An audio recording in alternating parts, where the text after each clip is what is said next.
You know, there was an election this week, and if you're a good Republican right now, you've got to be asking the question, wow, why did that just happen? And if you're asking that question and you don't have answers, we have them for you coming right up. Peach Pundit, the podcast, is a conversation filled with the personal opinions of the people who are participating. Any view or opinion expressed belongs only to the person who expressed it and not with anyone with whom that person is professionally affiliated.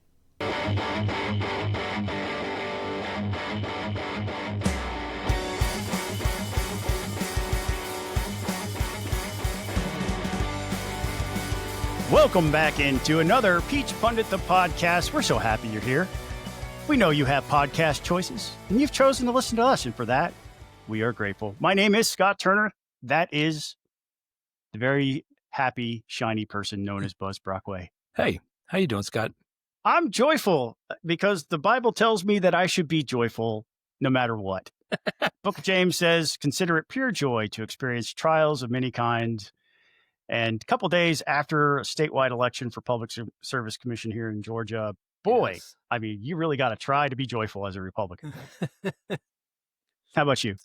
Well, yeah, I'm doing great. It's the great thing about our country is, yes, there was an election, but guess what? There'll be another one. And very shortly for these two seats. Yes, people can make different choices next time around. So, and under different circumstances, which we're going to get into. For sure. Yes. But you're right. There's always another election, always. And it seems like these days there's always one going on currently. Yes. It's become a full-time job. About the field is set for the special election for House District 23 to replace the recently passed away Mandy Ballinger. We have five candidates in that race now, and I know most of them. Mm-hmm. So go forth and be prosperous. Thank you all for running for office, by the way. But boy, it does seem like there's always an election happening. Indeed. So we're going to get started here in just a second. Stay tuned. Americans for Prosperity Georgia champions economic freedom and individual liberty across the state of Georgia. They advocate for lower taxes, less government spending, and regulatory reform, all while mobilizing citizens to engage in the legislative process. Beyond just economic issues, AFP Georgia is committed to more choice in K-12 education for all students and removing government barriers in healthcare, like Certificate of Need. To learn more about our friends at Americans for Prosperity, go to ga.americansforprosperity.org, and you can sign up to get on their mail list or even get plugged into any of their events. They have great events. Just check them out. ga.americansforprosperity.org. Conservatives Concerned is a network of political and social conservatives who question the alignment of capital punishment with conservative principles and values. Our programs include educating conservatives about the failed death penalty system and mobilizing them to bring about its end. We come to this issue for a variety of reasons. Some believe that small government and the death penalty don't go together, especially when we compare the high costs of capital punishment to life without possibility of release. Some don't trust the state to get it right. We already know that some innocent people have been sentenced to death, and for others, it may already be too late. Some believe that the death penalty contradicts our values about protecting life. Find out more at conservativesconcerned.org. Thank you to all of our Patreons for supporting the podcast. It's a voluntary thing. This is a free podcast, but these folks voluntarily reach in their pocket. They head on over to patreon.com/peachpundit and they sign up. We're getting more and more of those recently. It's great. We really appreciate you all. You get into the Signal chat. We've got a bunch of people in there now. We're getting close to 24 folks in there right now who are making me laugh every single day. You can join them. Smart folks, opinionated folks. They help us. I mean, they help me know what's going on around the state. They absolutely do. And Also, a reminder that if you leave a comment wherever you listen to this, whether it's on YouTube or Spotify, Amazon, wherever you listen to your podcast, if you leave a comment there, we will enter you into giving away a free piece of merch. And that day is today. Scott Jackson, you have won a Peach Pundit trucker hat. Congratulations, and thank you for commenting. Way to go, Scott. Send me your address so I can get it shipped off to you, and you'll have that within a couple weeks. Thank you again to all the folks who leave comments. We really appreciate you. It helps us with the algorithm a ton. Buzz, Yes. I've been told by the left that we shouldn't describe things as bloodbaths because it's just too violent. But I can't think of a better way to describe the results from Tuesday night's elections for Republicans, not just in Georgia, but across the country, everywhere, as anything other than a bloodbath. Yeah. So one of the things I thought was interesting is that everybody has an opinion about why. Yes. And I'm going to read to you Josh McCoon's social media. This is what Josh McCoon said. It's not a secret that Democrats litigated their way to manipulate a situation where, for the first time in my lifetime, a statewide partisan election was scheduled in an off year where people who live in unincorporated areas had no other reason to turn out, while people living in cities had many other races to drive turnout. Our voters disproportionately reside in unincorporated areas. This will not be the case in 2026. Anyone who attempts to extrapolate from tonight's results in any direction has to ignore the many ways in which this election was a one-off.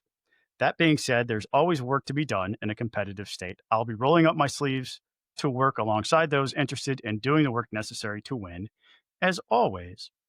So, Buzz, Josh McCoon says it was the schedule, and this was an anomaly. It was an outlier of an election. Is he right? Partially right, in my opinion. Yeah. Because it is true, right? Turnout was very low. No lies in Josh McCoon's Facebook comments. We all are in this political bubble where we've been aware of this looming public service election for a long, long time. The average voter has not, right? So they I got to go vote for my mayor or my city councilman. They show up, and if that's all that's on their ballot, that's all they vote for. So, yeah, I think to that extent, McCoon is right. I mean, we'll get into it as we go along here. I think there are some other factors involved here that. So we're going to fall into the category of anyone who's extrapolating other things because there is undeniably other reasons for this to happen. Was the schedule disadvantageous to Republicans? Yes. Absolutely. Josh is right about that, but he's wrong about that there shouldn't be red flags and warning flares flashing in our eyes as Republicans about this result. And look, in Chairman McCoon's defense, he's the chairman of the Republican Party. 100%. His job is to cheer up and give encouragement to his Republican activists across the state.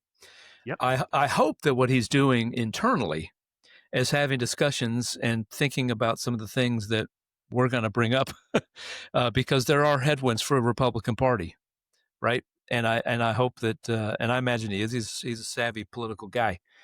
I hope they're covering every angle.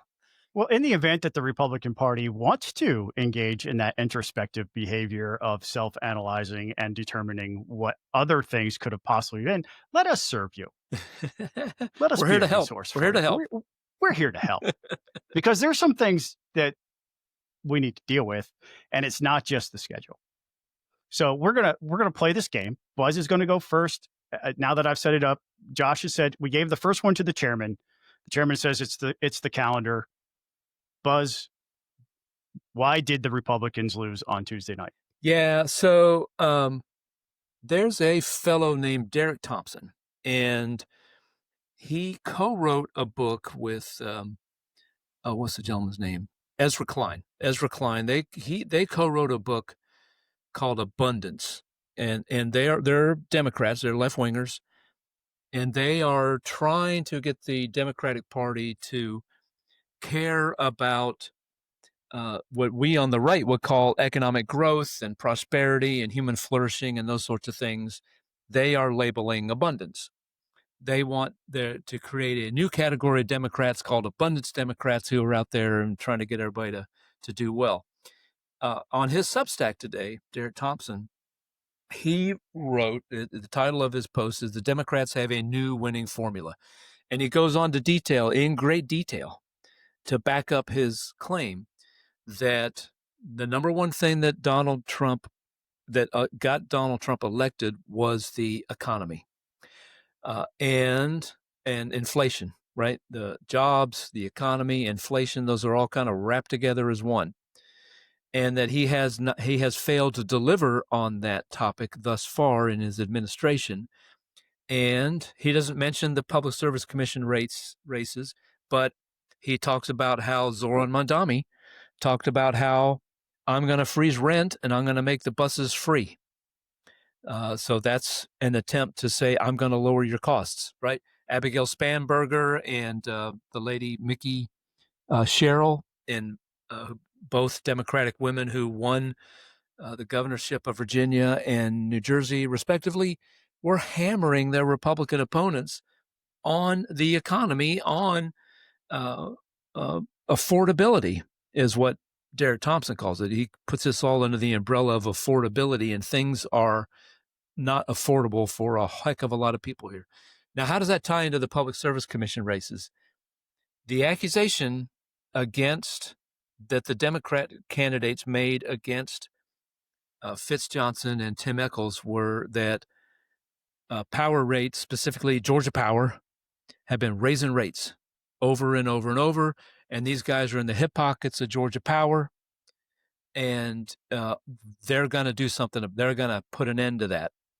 That's an affordability message, right? So it's playing in. There's polling that suggests that just a couple weeks ago, let me read you the top. A poll taken between August 25th through August 28th, 1,000 voters, 63% said Trump had fallen short of their expectations regarding the economy. So to me, that played a role in these Public Service Commission races, because Democrats were hammering that home. I saw ads. I watched a lot of football. I saw ads all the time hammering the Republicans, saying power rates are going up, utility cost rates are going up. Vote for us, the two Democrats, and we will stop it. It's interesting that that's where we're going first, because there were a lot of Republicans who voted for the Democrats because of the rate increases. Rate increases is the number one reason why, right? It's not just the calendar. It's not just anything else. This is a major contributing factor. Georgia Power has been posting record profits while also getting the benefit of these two jokers who lost on Tuesday, raising the rates on the consumers. It got so bad that a political consultant whose job, well, one of his jobs, yes, is to get Republicans elected to office, posted this on Facebook. I'm going to read it. PSC, 2 public service commissioners are on the ballot. The PSC is tasked with regulating Georgia Power and other utilities. If your power bill went up, thank them. Sometimes accountability must come at the ballot box. The last PSC commissioner to lose was Bubba McDonald in 2002. They need to be reminded that they work for the consumer, not the powerful. Yeah. So you talked a little bit about messaging for the Democrats. The Democrats were saying abundance, lowering costs, affordability. The Republicans did not go down that path. They did not explain why the rate increases were necessary.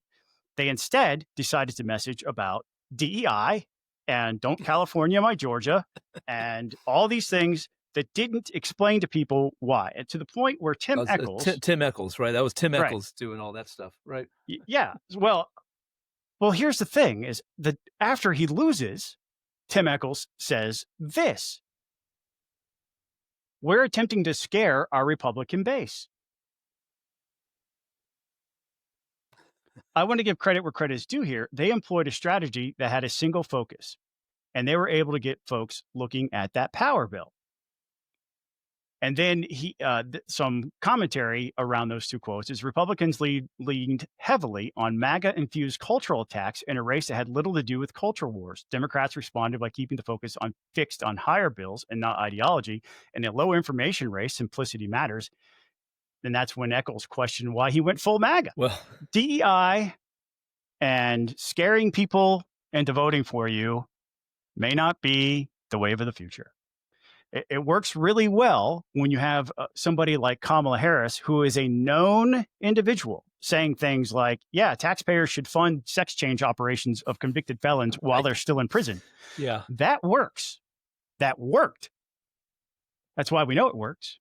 But Kamala Harris was not these two Democrats running for PSC. And it wasn't part of their message. They weren't talking about those types of things. And yet the Republicans were trying to scare the Republican base, including Tim Eccles. I'm glad Tim sees that now, but it was not a winning strategy in this weird environment that we're in. Yeah. So that's my first blame is you got to work on messaging. Yeah. Georgia GOP, if you're listening, you've got to work on messaging. It only works in a certain set of variables. And those variables have to be like Kamala Harris versus Donald Trump. It's not going to work for Burt Jones or Brad Raffensperger or Chris Carr against whoever the Democrats put up. It's not going to work that way. So you're going to have to work on that. Do better with the messaging. And look, to pick up on that, because I think you're right, Scott, there's plenty of good stuff for public service commissioners to run on. Georgia power rates, utility costs here in Georgia are still among the lowest in the country. We're a booming economy. We've got people coming in wanting to move here. We have taken steps. I didn't like the way that we allowed Georgia Power to pre-fund the building of Plant Vogtle. But that being said, we allowed the first nuclear power expansion to happen in the state of Georgia since 3 Mile Island back in the 70s. That's now picking up steam across the country. Other states are starting to do that because they saw that Georgia was able to get it done. And it cost more than they expected. It took longer than they expected. That is all true. However, we're set up well in Georgia infrastructure wise to do that. And listen, I am a customer of Jackson EMC. Everybody I talk to who has an EMC loves their EMCs. So EMCs in our state are doing a great job. So Georgia Power generally is doing a really good job. They take the heat because they're the high profile outfit, right? Everybody knows the name of Georgia Power, but there's plenty of stuff to run on a positive, forward-looking way. And I think you're right, Scott. The messaging was just a problem. DEI hasn't got to cut it because, what Tim Eccles said there, people were looking at their power bill, and the Democrats successfully made it about the power bill.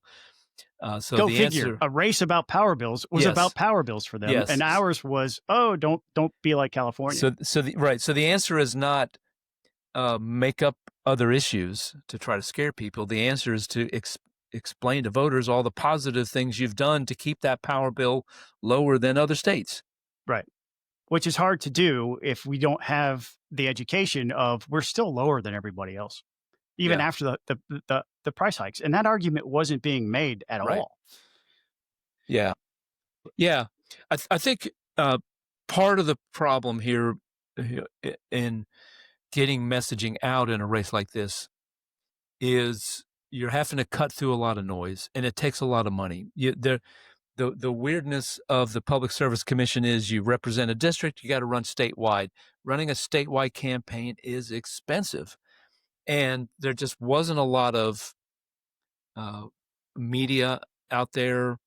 I mentioned we talked about it. Like podcast. I had a hard time remembering Tim Eccles' name a few weeks ago. Yeah, because he just wasn't in front of me all the time. Yeah, so they're not high-profile elected officials. So I think this is where I think that the Republican infrastructure needs to look. I'm not throwing any stones here, but what was the campaign efforts on behalf, as a united Republican Party, on behalf of these two candidates. There was some. I saw pictures of phone banks and that sort of thing, and that is wonderful. That's absolutely important. But Scott, I didn't get any mail pieces from either Tim Echols or I'm not trying to pick on Josh McCoon here, but I didn't get a mail piece from the Georgia Republican Party expressing the importance of showing up to vote for these two guys. I didn't get, I know Governor Kemp had endorsed and appointed Fitz Johnson.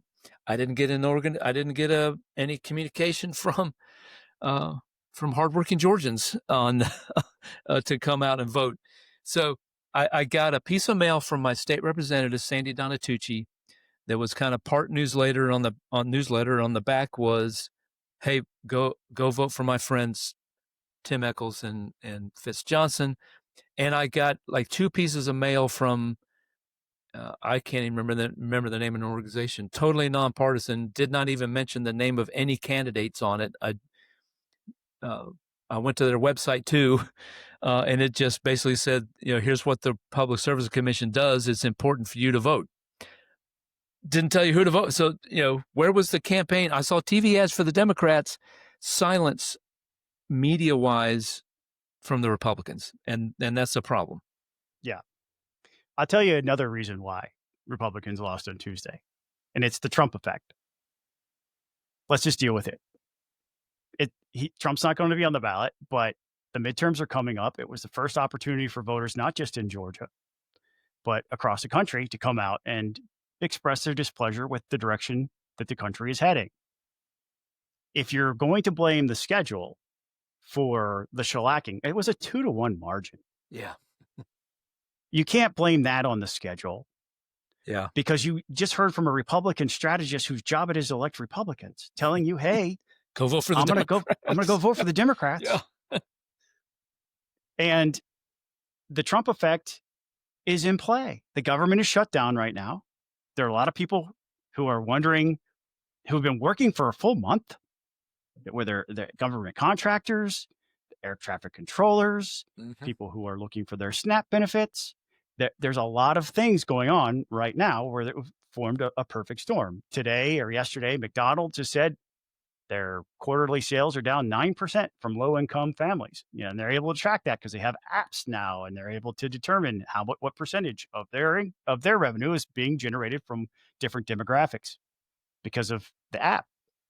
And they're like, we're down 9% from low income. And this is after they had value menus back on the menu, or they're selling stuff for dirt cheap. The economy is soft right now. Yep. And it's soft right now because of tariffs. We would be doing so much better without the tariffs. This economy, I said this on the podcast before, and I'm going to say it again because I believe it. You are taxing us. You're taking money out of the economy, and you're taxing us, removing our ability to do things like give our employees pay raises, to buy additional infrastructure. You're saying, oh, well, we've got all these billions and trillions of dollars coming in from foreign investment. That's not American-owned stuff. And now that stuff is future. It's years away from actually being implemented. But it's starting to have an impact right now. We've erased 14 months of downward price movement in this country the moment we started putting tariffs. And that's not just on imported goods, it's also on domestic goods. Yep. We're right back to where we were in January of 24, right now, today. And that price chart was going down, down, down, down, tariffs, back up. Yep. Back up. Tariffs are a problem. Our party has always stood for lower taxes, less government. This administration's not dealing with that. And it's having the exact impact that conservatives have been saying the whole time would happen. Those who didn't say, well, just because Donald Trump's going to do it, it's going to work this time. No, it's not it. It's not how the world works. It's not how economics works. If you think tariffs are great, you need to go read two things. Go back to school, take history, American history class from about 1935 forward, and also an economics book of any kind. I don't care if it's Keynesian, Chicago, Austrian, any kind of economics book is going to explain to you why tariffs are bad for the economy.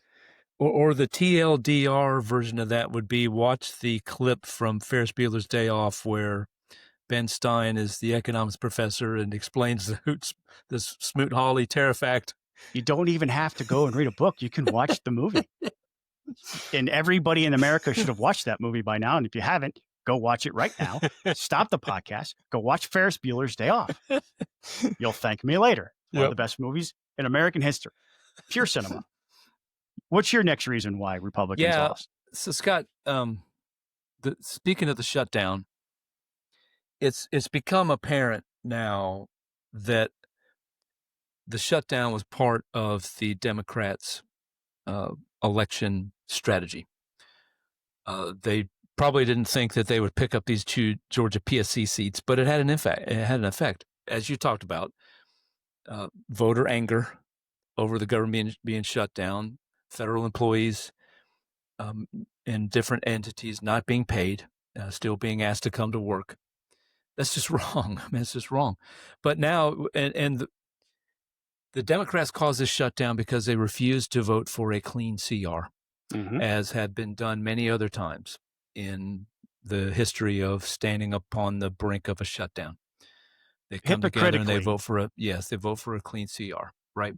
Suddenly, here, we're 2 days after the election, and there's a long list of Democrats who now say they are ready to sit down at the table with the Republicans and talk and negotiate. Senator John Ossoff is one of those people who is ready to talk and negotiate because, oh, by golly, we got to put an end to this shutdown. So, I don't know what the Republicans could have done to avoid that. I think Trump also made a huge mistake by saying that the Republicans should end the filibuster. That's not what's causing and that ending the filibuster to get the Democrats to do the right thing is a huge mistake that would harm the Republican Party for years and years and years to come, because that would be used against us in future generations. But it absolutely benefited the Virginia Democrats, the shutdown did, and New Jersey Democrats. It absolutely did.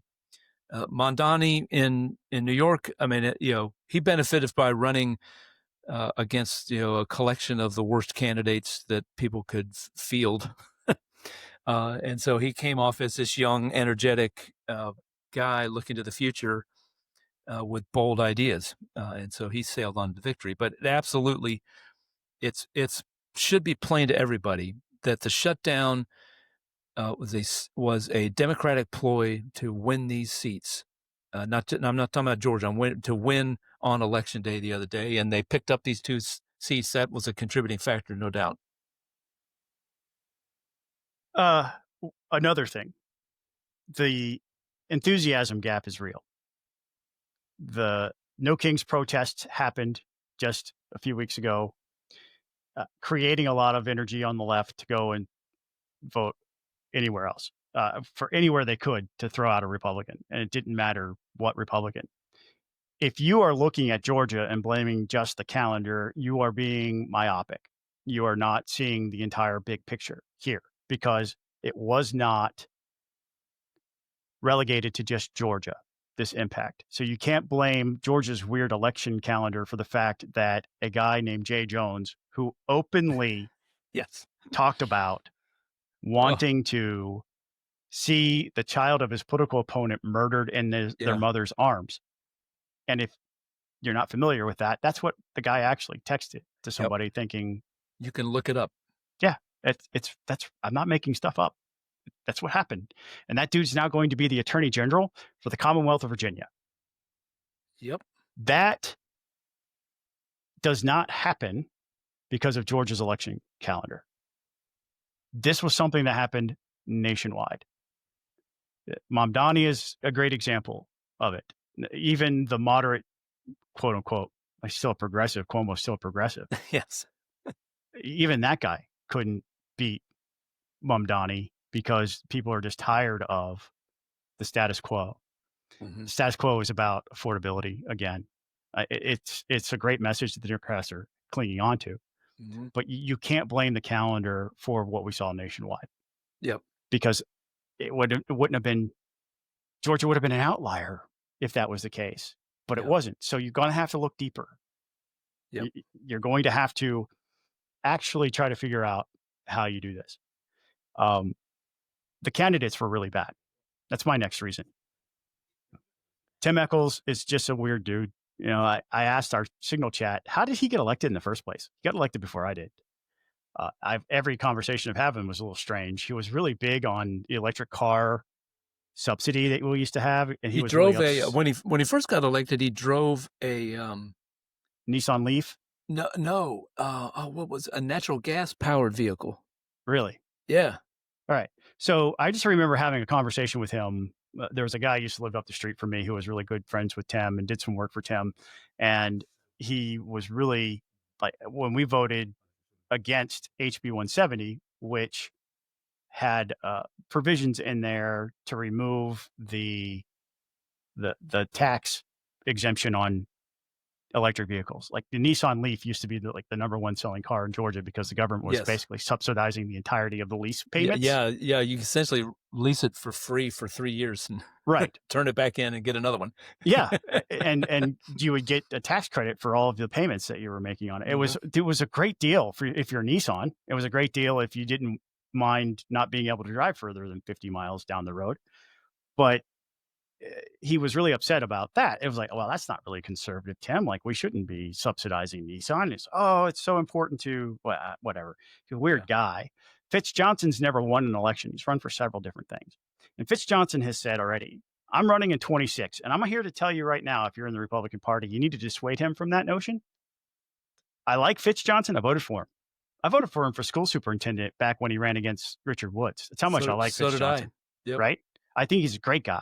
Tremendous leadership capabilities in that dude. He exudes confidence, command structure, like all the good things you want to see in a political candidate. But he voted for rate increases 6 times. He's not going to win. We need to find a candidate in that primary that we can all rally around. And y'all need to start having conversations with Fitz about backing away from his commitment to running for that seat again, because there should be some conservative comes along and makes the abundance message our message, because it's always been our message. Right. And whoever our candidate is next time needs to be somebody that can articulate that clearly and doesn't have the baggage of making poor decisions hanging around their neck like an albatross. Fitz Johnson's never going to win. He's not. I don't care what the calendar is. 2 years from now, when that seat's back up for re-election because the calendar's still screwed up, he's not going to win that time either. I don't care. I don't care what you say. The bottom line is he increased rates. He did not make a good argument this time. He's not going to be able to defend it next time. So go find yourself good candidates. These 2 guys need to be put out the pasture. Thank you for your service. Thank you for managing to reopen or get open a couple nuclear power reactors down in Plant Vogel. I've actually got to tour those things while they're under construction. That's amazing. Super cool. Yeah. Amazing. A super cool experience. But go find somebody else. Candidate quality matters no matter the race, and you're going to have to find better candidates. Candidate quality was another reason why we lost. Yeah, I think Tim, I like him, known him a long time. But he was always getting himself involved in stuff that did not have to do with the job of the Public Service Commission. There was some stuff early on about he was, going after limo drivers, and because of, and he got into some trouble for trying to get master's tickets, and look, I share his passion for fighting human trafficking, but it almost seemed like he thought that was part of the job, and so it was always a little bit of what are you doing? None of the other public service commissioners did that kind of stuff, But I'll disagree a little bit about Fitz. I hope what he does is learn from this campaign and come back next time with a better campaign. Now, that probably, because of what you outlined, Scott, there'll probably be a primary, so he's going to have to get his ducks in a row and win that thing. And if that's the result, that's fine. I would happily support Fitz again because I like him so much, and I think he'd be, I think he's a good dude. I think the kind of the last point I've got on this, Scott, is you hinted at it a little bit when you mentioned Trump.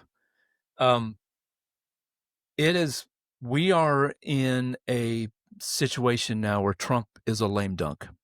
He has 3 years left. Every day gets closer to the day when he cannot run again. And no, he's not running in 2028. He can't run in 2028. He's not going to run in 2028. So I can't even believe we have to say that. Shut up about that. But his supporters, so many of them, care only about him and don't care about anybody else. And Trump is not on the ballot. He will never be on the ballot again. So the Republican Party is going to have to grapple with, what about this chunk of people who run the party who don't give a crap about any other Republican except Donald J. Trump? Yeah. And that is a real problem that the Republican Party is going to have to grapple with. I don't know how you fix it, because Trump has created a cult of personality. It's all about him, and he's going to milk that for everything it's worth. But somehow you've got to convince those people that if you want Trump's legacy to continue, then you got to be part of the team all the time, not just when you can vote for Trump. So I don't know how you fix it. It may not be fixable, because I don't know where these people came from, and they may go back to wherever that place is, and we never hear from them again when Trump leaves office. But there is a great post at Peach Pundit, the blog, by Lane Flynn about that very thing, about how the normie Republicans have been chased out of the Republican Party activist class. They've been told, don't bother voting for our guy. Yeah. They've been told all kinds of things. We don't need you. We don't need you. And if you're at the Georgia GOP, this is one of the things that you're going to have to work on to rectify the direction of this giant ship that you're steering. Now, Patrick Ruffini, just to put a nail in this, Scott, Patrick Ruffini, I think one of the best numbers guys that the Republicans have, a couple of years ago, broke this all down of all the different kinds of Republicans. And as I recall, he identified the Trump-only Republicans, is what his term form was about 15% of the Republican base. That's a lot of folks, It is. Which brings me to my last point. The 2 Saturdays before Election Day, the chairman of the Republican Party of the state of Georgia decided to pick a fight with a locally elected Republican official. And he spent the rest of his day arguing with me. Before that, you have the Georgia Republican Assembly out there telling people they can't even qualify to be a Republican unless they agree to it. You have David Cross and that little group out there in Gwinnett County who are spreading all kinds of misinformation around elections. And there's all of this party infighting. And then you've got, I'm just going to say it. You've got Republicans who have conservative bona fides like me asking, why the hell would I give you money? Why would I give you my time? You're looking at a guy right here. You're listening to a guy right here who loves knocking on doors and talking to voters. And I couldn't even get motivated to go vote until Election Day. I always vote early. I'm usually like in the first week of early voting. Go pull my voting record. For the last 20 years, if I had the opportunity to vote early, I did. And then you guys are trying to relitigate whether or not the convention was run appropriately. You've got people looking at the GRA. You had the Frost-DePuss happen, where I don't know how many dollars yet have went from that Ponzi scheme into party coffers. I know that the party sent a bunch of it back, but they only sent back 3 years worth. They didn't send back all of it.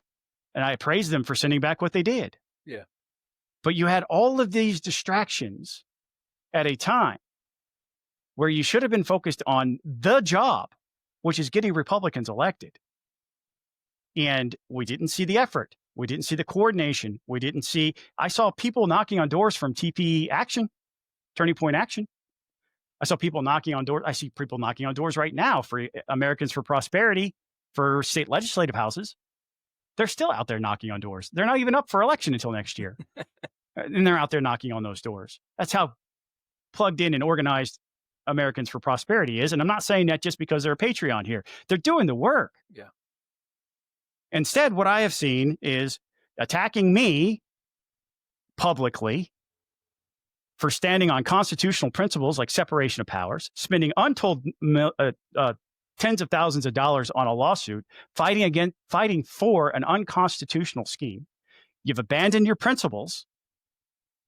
And I want to see conservatives elected. I want to go to work for them. I want, when I say work for them, I don't want to get paid. I want to volunteer for people that inspire me because they have conservative bona fides, not like a bunch of rate increases or tax increases or voting to change the definition of words that you don't have the power to do in the state election board.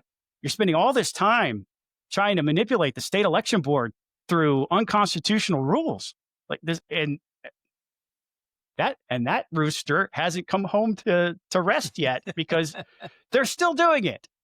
You're still doing it. You spend all this time doing all this other stuff. And it's not even a full-time job. It's a volunteer gig. Like, your time is precious. And you've got to do something to get everybody pulling together, because all of this infighting that's happening right now is happening under your watch. So you're going to have to, I don't have the answer for you. I'm just telling you, this is one of the reasons why we lost. You've got a bunch of people who used to be the heart and soul and the backbone of this party who are on the sidelines now. I'm not the only one. There are literally hundreds of us across the state who have probably attended our last state convention because we don't feel welcome, because we're conservatives who want to stick to the Constitution and not just throw it away because the guy in the White House decided to throw it away. So that's my last and final reason. Do you have anything else before we move on, Buzz? Nope. When we come back, oh man, we're like really far into this, and we're only getting to the second topic. That's why there are only two topics on the agenda for this podcast. Two big ones. Really big ones. We're going to join the family discussion on the right. Yeah. Around anti-Semitism and its place in the current Republican Party. Oh boy. Strap in, young'uns. Peach Pundit has an anonymous Patreon who would like to invite you to learn more about the Alzheimer's Association. The Alzheimer's Association leads the way to end Alzheimer's and all other dementia by accelerating global research, driving risk reduction and early detection, and maximizing quality care and support. No one should fight Alzheimer's alone. With your help, no one will. Learn more on their website, alz.org. Golden Retriever Rescue of Atlanta, GRRA, is an all-volunteer, tax-deductible charitable organization.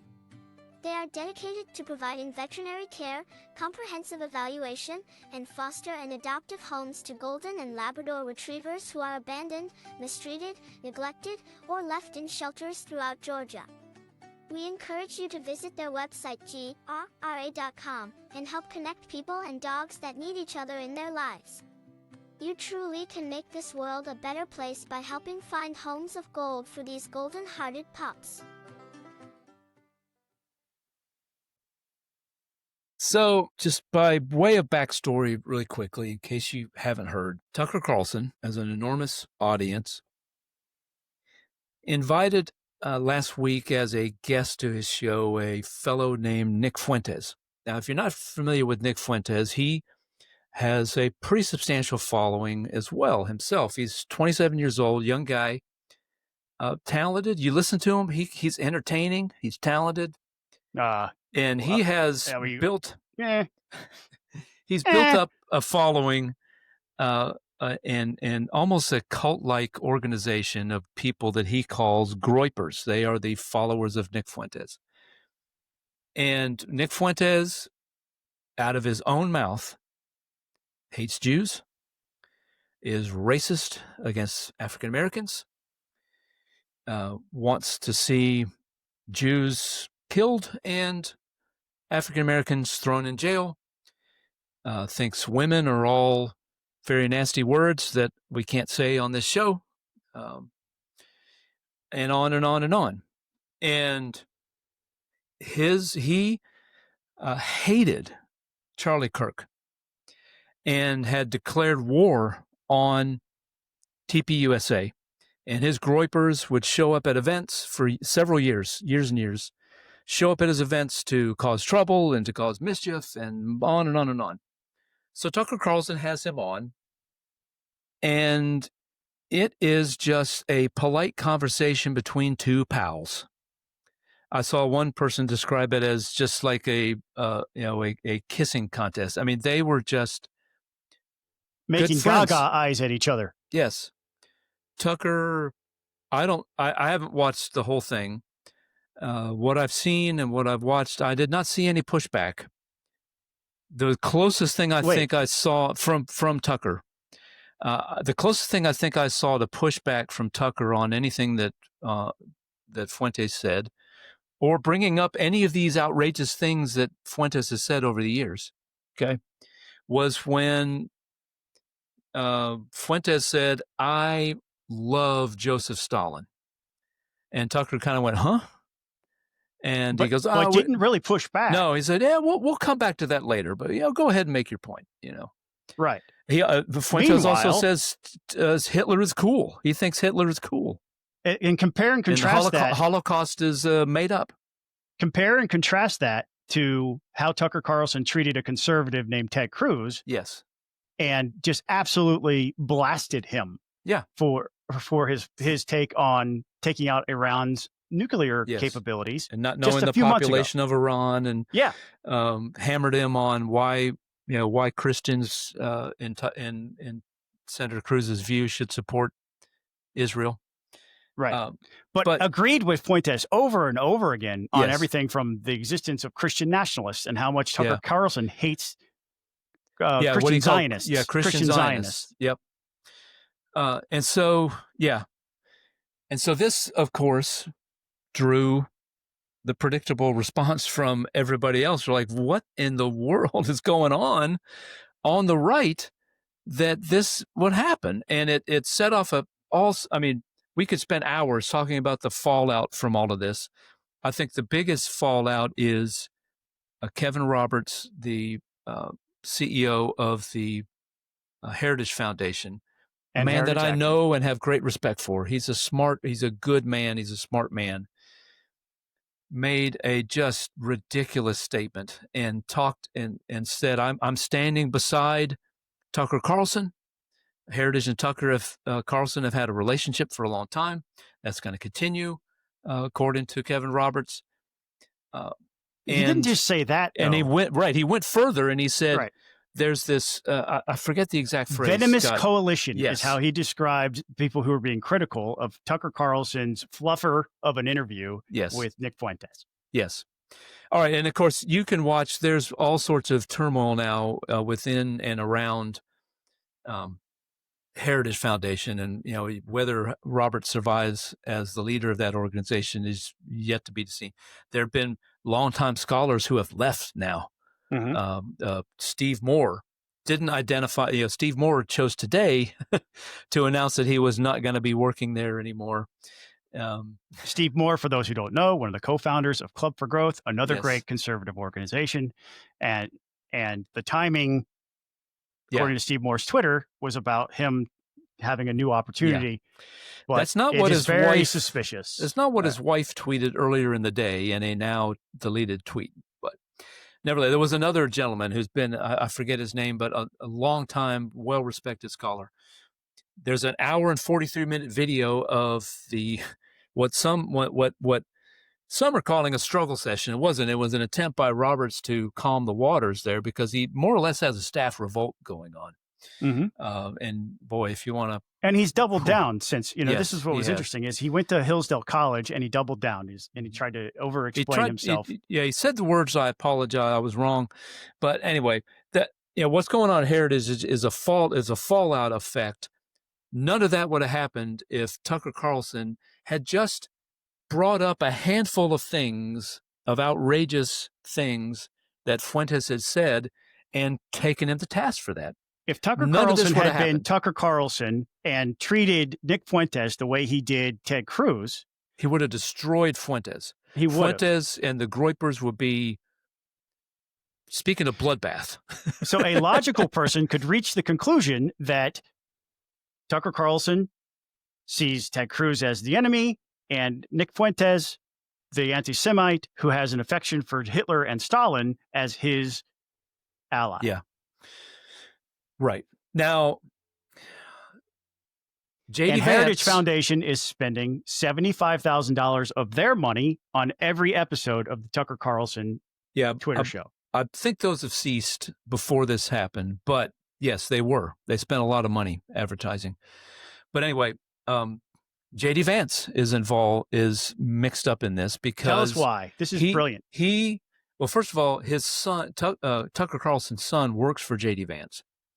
And I think that plays a role in what's going on here. Also, I think Wild J.D. speculation. J.D. Vance, I think, is scared to death of the Groypers and Fuentes. You think so? Fuentes rails against him all the time. He railed against him today. Okay? I posted it on my Facebook. He is no friend of Trump, Fuentes is. He's no friend of MAGA. He says he's going to take down J.D. Vance. He and his Groypers are going to take down J.D. Vance. He insulted Vance's wife. Yeah. Usha Vance was a lovely human being. Yes. Insulted her. And what did Vance do?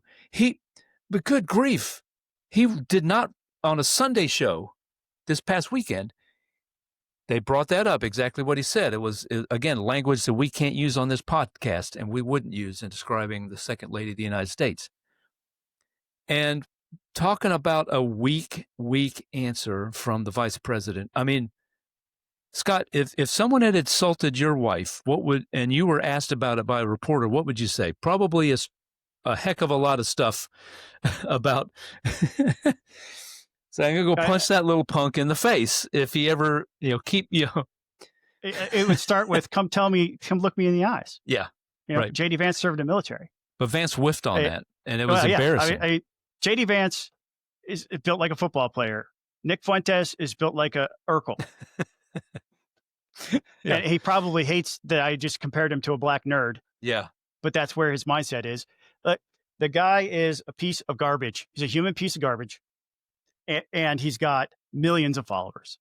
Got 1 million on Twitter. I don't know how many. And good grief, there's a investigative report going around that details the incredibly disgusting and sick things that these people talk about. Nick Fuentes repeatedly. I'm going to try to say this in language that was least offensive as possible. But Nick Fuentes repeatedly asks his followers to raise their right hand and repeat after him. And he says, I will sexually abuse, I will kill, and I will You're die. being so polite. You're being so polite. You want me to say the word? Want me to say it? I'll say it. So you don't have to. He says, I will rape, kill, and die for Nicholas J. Fuentes. That's what he says. Right. It's because he asked his followers people to make take that pledge. oath. And in the tweets of these people and social messages from people, you see that phrase repeatedly. This is who they are, and this is what they do. So this is, we had lunch a couple of days ago, and we started talking, well, how did we get here? You have, and you got a call from somebody in the YRs I think it's worth you sharing that conversation in a second. But I just want to add a little bit of flavor to the things that we've already talked about. We got here because of populism, and we are in the end stages of what happens when you rely upon populism to be the backbone of your political movement, because populism requires us versus them. And eventually, and dear libertarians, I know this is something I've said to you guys for dozens of years now. Like, nobody's going to take you seriously because every time somebody shows up, they're not libertarian enough for you. Yeah. And that's why the Libertarian Party doesn't take off. It's because you always chase out somebody who can come in and articulate the message in a rational and logical and reasoned way. You chase those folks out because they think it's okay that we make sure Iran doesn't have nuclear weapons. Right?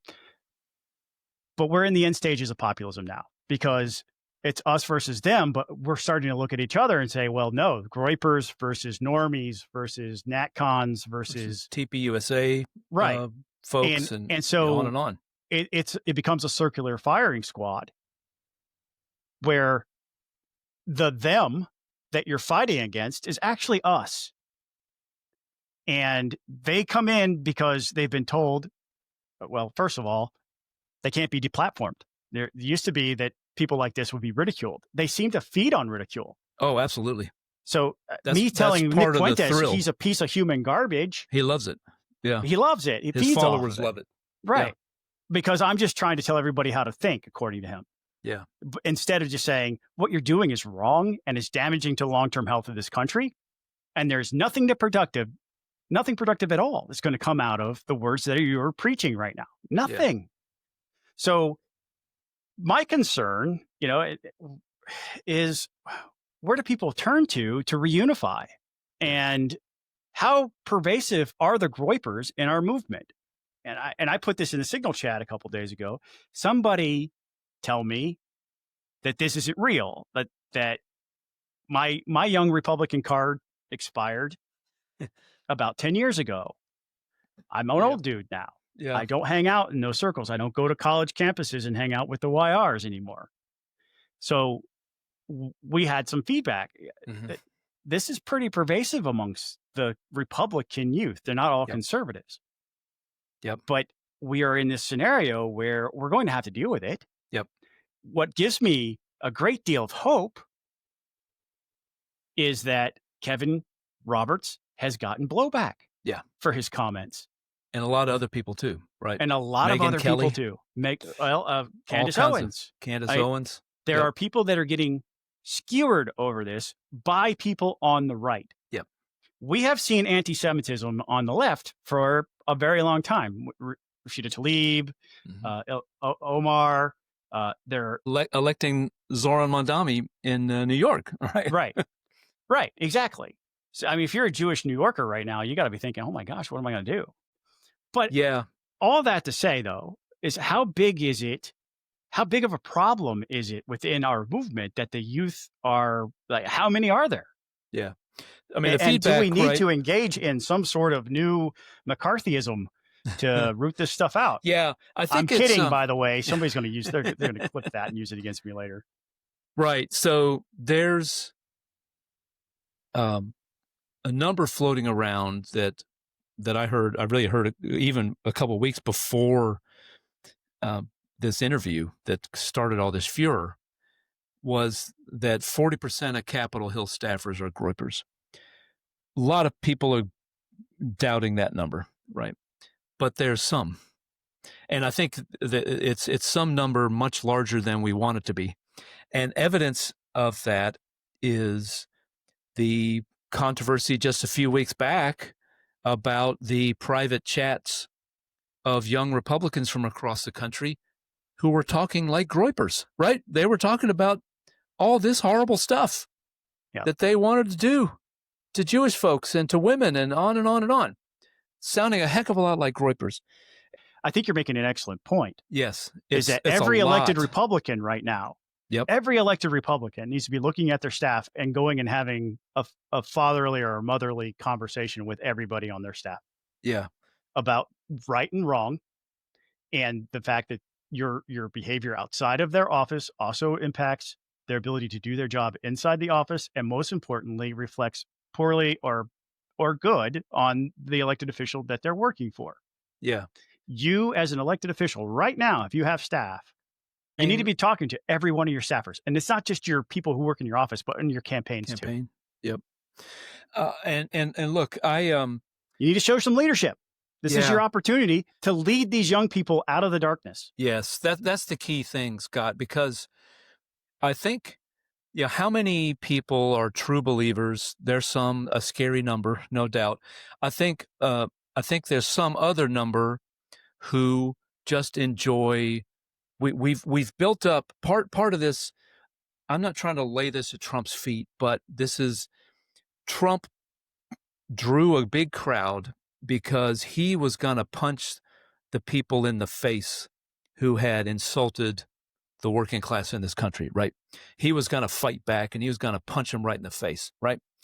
And that keeps going and going and going. And now it's just cool in a lot of quarters to just be as insulting and rude and offensive as possible. That's cool. And you get caught up in this thing where that's what you're talking about. Everybody else is talking that way, so I'm going to talk that way because it's fun. And you get the approval of your peers and this little subgroup. I mean, I think that's, so that not everybody who listens to Nick Fuentes videos and might even follow him on social media is a Groyper, right? But way too many of them are. And I think it's I likened it in the post I wrote on Peach Pundit. You have this phenomenon that folks might be aware of called the manosphere. And there's all these people. There's a real problem going on in our country in that young men are leaderless and directionless and have being pushed down. They don't go to college. Fewer and fewer of them go to college. Their prospects are looking darker and darker by the day. And so filling that void are men trying to speak into that. And some of them are awesome. Some of them are really good. Some of them are doing incredible things. Some of them are very, very toxic. Andrew Tate comes to mind. The guys at Fresh and Fit podcast come to mind, who are in this same vein, and Fuentes is in this kind of same vein, where he is speaking into the lives of young men and filling their heads with victimhood and with wrong notions about how you should have a relationship with a woman, and wrong notions of what your future can and should look like. And I think that the followers of Nick Fuentes are going to wind up in the same place that many of the guys who followed, many of the young men who followed Fresh and Fit and Andrew Tate and all these other kind of guys, they're going to take this advice, they're going to incorporate it and live in their lives, and they're going to find themselves alone and unhappy and miserable and broke. And all of the things that they were promised would happen are not going to happen because it's all a pack of lies. It's clickbait. Nick Fuentes is getting rich by stirring up anger and tearing things down. That's what he's doing. And I think it's incumbent upon, you're issuing a challenge to the politicians. I think it's incumbent on all of us, any of us who are leaders, who want to be leaders, or older guys like me who got a little gray hair in us and been around a while. Oh man, we've got some gray hair. We got to speak into these young men's lives and tell them there's another way, there's a better way. Interestingly, the New York Times had an opinion piece labeling Nick Fuentes the new Charlie Kirk. And oh my gosh, if you've ever seen any videos of Charlie Kirk taking on the Groypers who showed up on campuses, he absolutely destroyed them. Absolutely destroyed them, which is part of the reason why Nick Fuentes targeted TPUSA for what he described as a takeover. He said he effed TPUSA by infiltrating it and sending Groypers to work there. Now, under Charlie Kirk, we saw some of them make headlines over the years, and we talked about it here like a year ago, but then all of a sudden they weren't there anymore. Yeah. And so Charlie Kirk was taking care of that. Yes. And he wasn't doing it in a big public way, but whenever he got confronted by a Groyper in public, he took them down. And Scott, in a tragic way, Charlie Kirk was holding all this stuff back. He really was. And now he's gone. And look what's happened. Candace Owens goes berserk. Tucker was already headed down this path. Now he's just full on down this path. And suddenly Nick Fuentes is mainstream in Republican circles. There is a great takedown of this whole thing done by Ben Shapiro. Oh, beautiful. Yes. It's about a 40-minute long takedown where he shows you the videos of Fuentes and Tucker and Candace. Mm-hmm. And he breaks it down. It's on my Facebook. Yeah. And YouTube. YouTube. It's all over the place. Find the link. Daily Wire. Daily Wire. Yeah. Put a link to it in the blog post. Yep. Because again, this is what gives me hope, is that on the right, we're pushing back against this nonsense. Yeah. Now, I just said earlier that it's been on the left for a long time, and there have been people pushing back against the anti-Semitism on the left. Our own Democratic state representative from the Atlanta area, Esther Panage, is constantly fighting with people in her own party about this issue. Yep. John Fetterman is another one who has put out Israeli flags to show his support for Israel and has gotten hammered by his own party for that. We can win this. We can win this fight, but you have to engage in it. And right. The left, we need our friends on the left to rally around Esther Panich and others and support them. Exactly. You know, there was a guy from Reason who said, this prompted a tweet from the Peach Pundit official account. A guy at Reason saying the right's having a conversation about. David Frum said this. Yeah, about anti-Semitism in the ranks, and the Democrats are not. Yep. And he didn't, that's all he said. He didn't say which one didn't have anti-Semitism. So he wasn't necessarily saying there is no anti-Semitism on the left. It's just that they are not talking about it, and the right is. And I just wanted to hold up. There are Democrats who are pushing back. Mm-hmm. It is a problem that is widespread. It's not okay.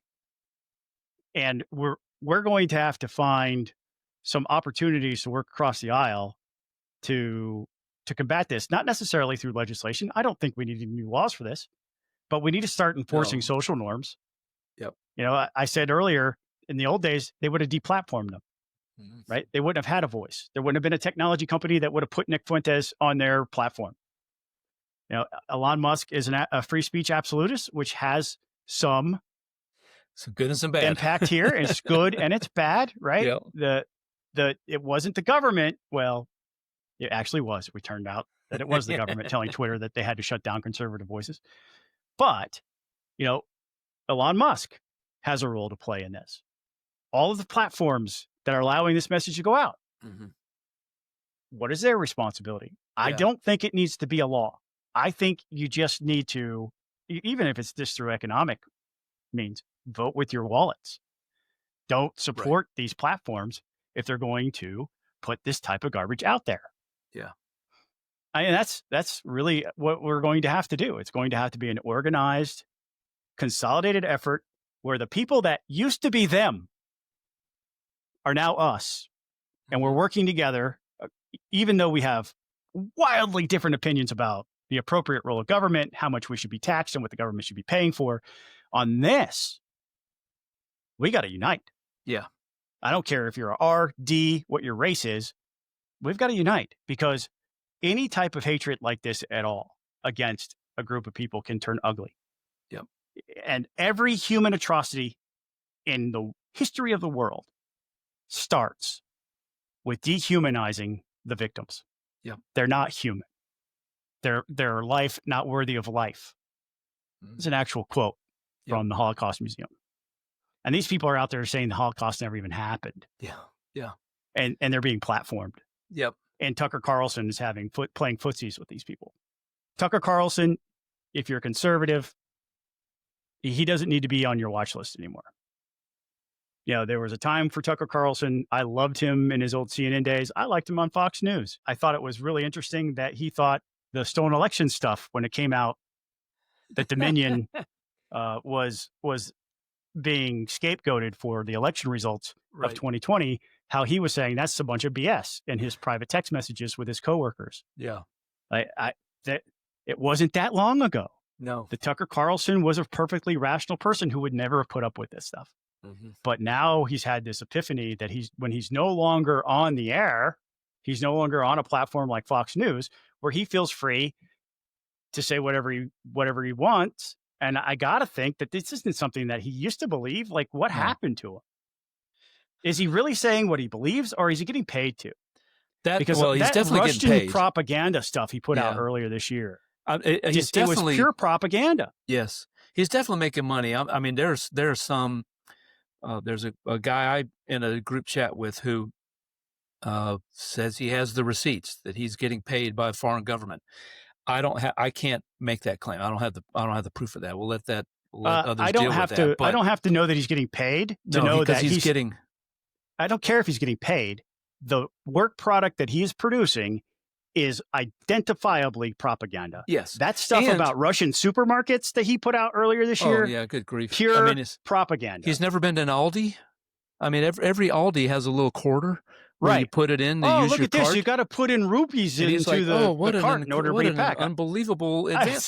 Give me a break. Oh, my gosh, dude. Yeah, I mean, what I mean, he's getting paid in the sense that he's getting a whole lot of eyeballs on his stuff because of this, which generates revenue for him.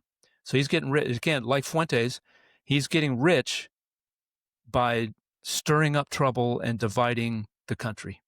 That's what he absolutely is. And if that's that's unfortunately, that is a viable business model in this social media age. That's what Candace is doing. And it's Owens. The more outrageous you get, the more money you make.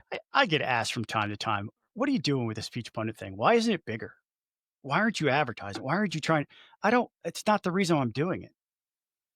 Yeah, I'm doing this as a chronicle of a conservative in a time that's gone crazy. I'm doing this to offer people who still think like me that government should be limited, that taxes should be low, that we should respect our institutions like due process and the Constitution and our individual rights and liberties. So they have a place, they have a sense of community. And I would love for it to blow up, because it would mean that that people are finding us. If you know of people who aren't listening to us or aren't part of our community, come and be part of it. I had this post a couple of years ago about us being a life raft for, the Republican Party is a pirate ship, or is a beautiful ship that got taken over by pirates. And you can run, which, try to swim away without a raft by yourself, which you will surely drown. You get eaten by the sharks. You can hide, which, hopefully you're hoping that it's just a storm that's going to pass you over, but you have no idea how long it's going to last. You can fight, in which you may get hurt or potentially lose your life. Or you can find a life raft. And we want to be that life raft on this and many other issues. Yep. Because when I show up to a Republican Party event, I don't feel welcome today. And it's because I've stayed true to my ideals and my ideology. And I do not have absolute loyalty to one person. I remember when it was very fashionable among Republicans to criticize George W. Bush for being a big government guy. Yeah. No Child Left Behind was a big government program. I hated it. I tried to get rid of it when I was in the legislature here in Georgia. I hated it that bad. Just bad idea. Tried to get us out of all the federal strings that come with the dollars that they send us for that program. And I was not successful because there weren't a lot of conservatives who thought like me. But I remember it was fashionable. There were people who were like, "Oh, he doesn't agree with Bush. He's a good conservative thinker." Mm-hmm. I would love for W to be our president right now. Oh man, because he was a calming influence in a time of great upheaval and turmoil and crisis, and one of the better presidents of my lifetime for all the stuff that he led us through. This president seems to have no interest in that. So I'm not going to be loyal to a person. My loyalty is to the ideals, to the constitutional principles that I have sworn multiple oaths in multiple different roles to defend. I did it. I put my hand on a Bible and raised my hand when I got sworn into office. It wasn't the first time I'd done that. I also done it when I joined the Army as a reservist back in the late 90s. We have to get back to that. Yep. And you have to have a place. But it would be really easy for me to grow this audience. I could grow this audience by going down the same path as Tucker Carlson, Nick Fuentes, and Yep. Candace Owens. I'm not going to. And I'd rather the audience be small.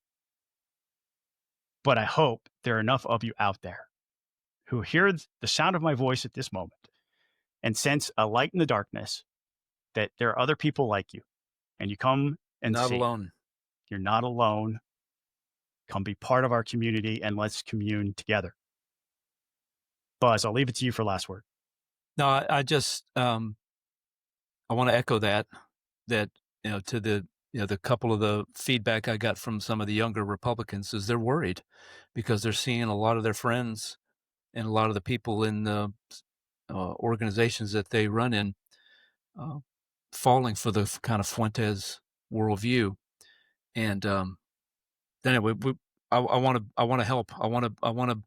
Yeah, Scott, I echo what you just said. We want to let them know you're not alone. If you're trying to stay true to your principles and stay true to traditional conservatism, you're not alone. We're here, and we're going to keep fighting. Amen. Peach Pundit, the podcast, is brought to us by our Patreons. If you'd like to join them for as little as $5 a month, you get into that Signal chat, and it's worth it. Trust me, it's worth $5 of your time, of your money every month. Head on over to patreon.com/peachpundit. We'll add you to the list of people who rock. These are those Patreons. They are Bill Werkheiser, Brett Harrell, Jacqueline Harn, Reed Powell, John Vestal, Ryan Graham, Bo Brennan, Wade.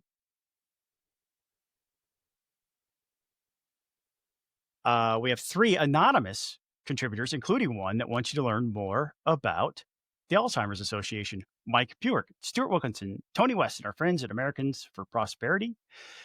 Colin Martin, James Hall, Ryan Purvis, Hank Burnham, Jeff Cobble, Shannon Ferguson, Jordan Reed, Sam Thomas, Robert Lee and our friends at Lee 6 Media, Justin Wright, Bethany Ballard, Ken Pullen, Lawton Sack, Eric Johnson, Kenyatta Mitchell, Sergio Ortega, Amy Davis, Greer Howard. And I already said the anonymous folks, which is just a reminder to you. If you don't want to shout out, you can tell us and we won't shout you out, but we'll still take your money and we'll still take a time just to let you know that we love you. Thank you. Thanks for listening to Peach Pundit Podcast. That is Buzz Brockway. I'm Scott Turner. It's owned and published by me, Scott Turner. All the music you hear is original by Jason Pye. Be the light in somebody else's dark spot right now. Would you? Yep. Please. Yep. We'll catch you next time. Go Jackets.